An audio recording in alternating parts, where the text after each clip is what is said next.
અમદાવાદમાં રફતારના રાક્ષસોનો કહેર યથાવત જોવા મળ્યો છે, જેમાં મીમનગરમાં કાર ચાલકે અનેક વાહનોને અડફેટે લીધા હોવાની વાત સામે આવી છે.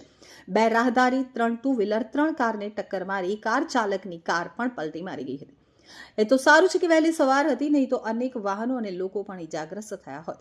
ટ્રાફિક પોલીસે ગુનો નોંધી અને વધુ તપાસ હાથ ધરી છે. સમગ્ર ઘટનાની વાત કરવામાં આવે તો મેમનગરમાં વહેલી સવારે નબીરાએ અકસ્માત સર્જ્યો હતો. કાર ચાલક ચિંતન પરીખે અકસ્માત સર્જ્યો હોવાની વાત સામે આવી છે.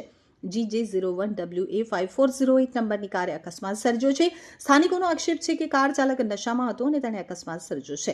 અકસ્માતને લઈ રોડ ઉપર અફરાતફરીનો માહોલ સર્જાયો હતો અને અકસ્માતની ઘટનાઓને લઈ સ્થાનિકોમાં રોષ પણ જોવા મળ્યો છે. ઘટનાની જાણ થતાની સાથે જ ટ્રાફિક પોલીસ પણ ઘટનાસ્થળે પહોંચી ગઈ હતી અને ઘટનાની તપાસ શરૂ કરી હતી. સાથે સાથે સીસીટીવી કેમેરાની પણ તપાસ કરવામાં આવી રહી છે. તપાસ અર્થે સીસીટીવી કેમેરાના ફૂટેજ લેવામાં આવ્યા છે. અકસ્માતમાં 2 માંથી 1 વ્યક્તિની હાલત ગંભીર છે. તેને આઈસીયુમાં સારવાર હેઠળ ખસેડવામાં આવ્યો છે.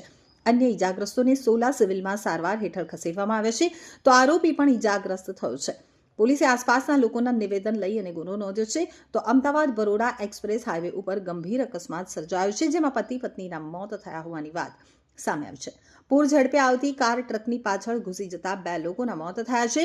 શાહીબાગના રહેવાસી દંપતીના મોત અંગે ટ્રાફિક પોલીસે કાર્યવાહી હાથ ધરી છે. તો બીજી તરફ આઈ ડિવિઝન ટ્રાફિક પોલીસે ગુનો દાખલ કરી વધુ તપાસ હાથ ધરી છે.